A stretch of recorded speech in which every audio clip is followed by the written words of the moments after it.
Hi guys, this is Britney from Canadian Beats, and I have Shaina from Ghost Caravan on the phone with me. How are you today? I'm good. How are you?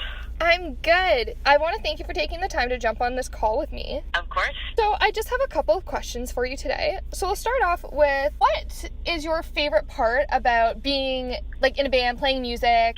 The whole aspect. I think probably playing live with a group of musicians, kind of once the band has synced, like once we've played together a bunch, we know each other's personalities, we can, that point where you can kind of play and you don't have to think about the music so much, that's my favorite part, because it's a little bit magical, and then something really happens between you and the audience, and it feels a bit like flying. Like it's awesome. It's just a different answer, I guess. I know a lot of people have all explained, like, it's like a family, but yours is just, it's a lot more poetic.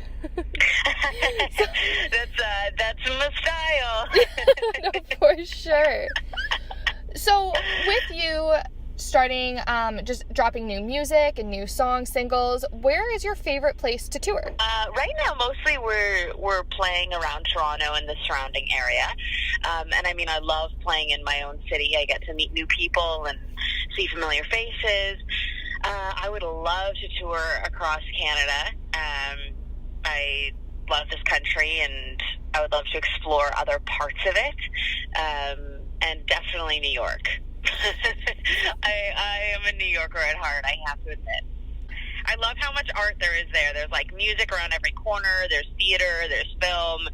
There's people. There's a few too many rats, but I'm willing to overlook it. No, for sure. Being in an all-female band, what do you think the hardest part is just about that? The hardest part? Honestly, there's nothing hard about actually working with a bunch of women. It's like the most collaborative, amazing experience.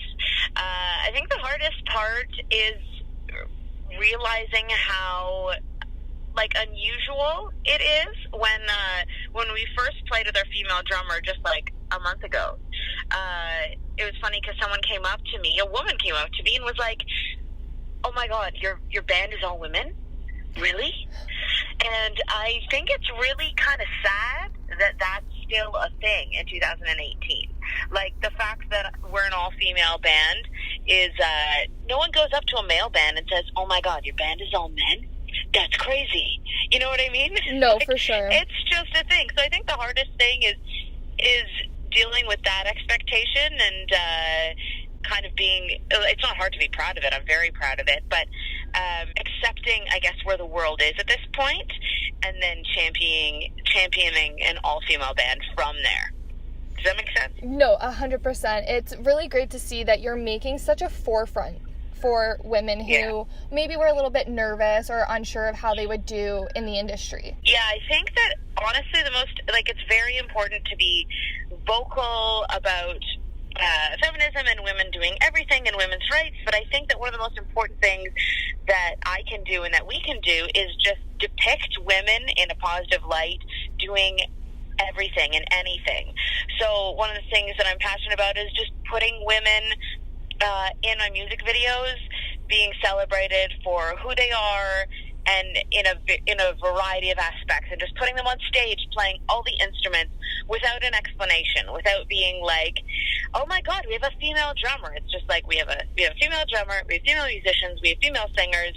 That's just what we do because that's what we love. Mm-hmm. You know what I mean? No, for sure. So with you being a female band and just really trying to be the forefront and a great example for other women, what is the creative process that you find you go through when making a new song? So, like, you recently just released your single, "Damn You." So just the creative process behind doing that, like the collaboration with other women. Yeah, so for the songwriting, there are some male songwriters and producers involved as well.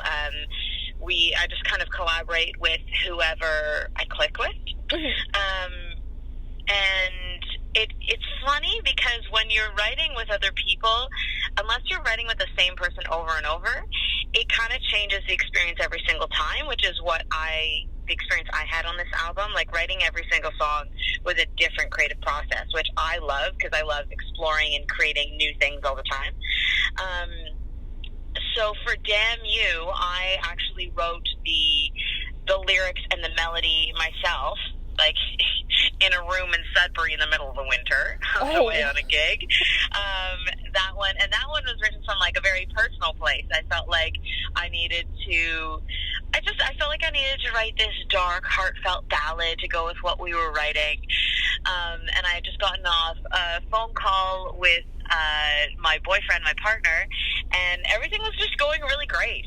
And I felt awesome about life. And I had writer's block on the whole, dark heartbreak thing. So I just wrote down, "Damn you make it hard to write a sad song."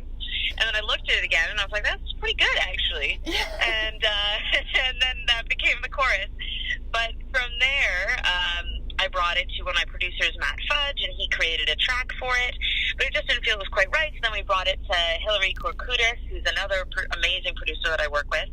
And she kind of, took it apart and recrafted the track and sped it up. And then the producer who recorded the whole album with me, he also did some tweaks to it, and we added a new bass line and stuff. So it was kind of like a whole bunch of drafts. It's like writing a novel, and you bring it to different editors, and they make different edits based on their opinion, which I kind of love. I'm not a very precious songwriter. I know some people get really protective of their babies, and they hold them. They don't let anyone see them or change them. And I've kind of always had the mind of, if I trust the people I'm working with, which I do because I'm very lucky to work with amazing people, then I trust their opinion. And if they say, I think this could be better, let's change it, I go, okay. Yeah. I'm always down to make something better and to rip it apart and put it back together. I really believe your career will hit a wall at some point unless you're willing to take criticism, because you cannot do it alone. And in order to work with other people, you need to be collaborative. I have just one final question for you today. Okay. Who is your biggest inspiration? Oh, man. I feel like I'm so stereotypical, but my mom. Oh, why? Why your mom?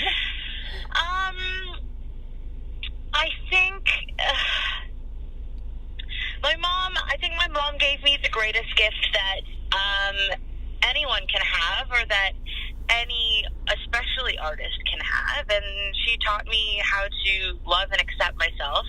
And I feel like even on the days, it's fucking hard being being an artist. You face a lot of rejection, and there are a lot of kind of down days sometimes. And but I always feel like I have this base note of self-love that I couldn't have had unless I had the childhood that I had. I had a great childhood, and I always had someone who loved me. And I think sometimes we have this myth about the artist as someone who is the tortured artist, Mm-hmm. And I think that that's possible, but I don't actually believe in it. I think that the artist who is able to feel all their feelings and see the world and express it is great, but I don't think they need to be tortured. I think that an artist can be healthy and an artist can have self-love. And the person who really taught me that was my mother and my father. But my mother has continued that lesson to this day. Well, Shaina, I want to thank you for taking the time to jump on the call with me and do this interview. It's been great to talk to you. You're such an interesting woman, and I loved being able to ask you all of these amazing questions. Thank you so much, Britney. No problem, and good luck in your show in a couple of days at the supermarket as well. I love that venue. Oh, me too. Thank you so much. No problem. We'll talk soon. Bye-bye.